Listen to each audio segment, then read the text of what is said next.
No nyt meillä on laite sitten lämmityksellä täällä asennettuna ja lämpöpumpuista löytyy paljon muitakin ominaisuuksia kuin pelkästään se lämmitys ja jäähdytys.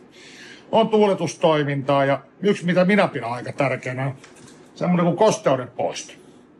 Eli tuolta kaukosäätimestä painetaan nyt mode-näppäimestä vesipisaran kuvat.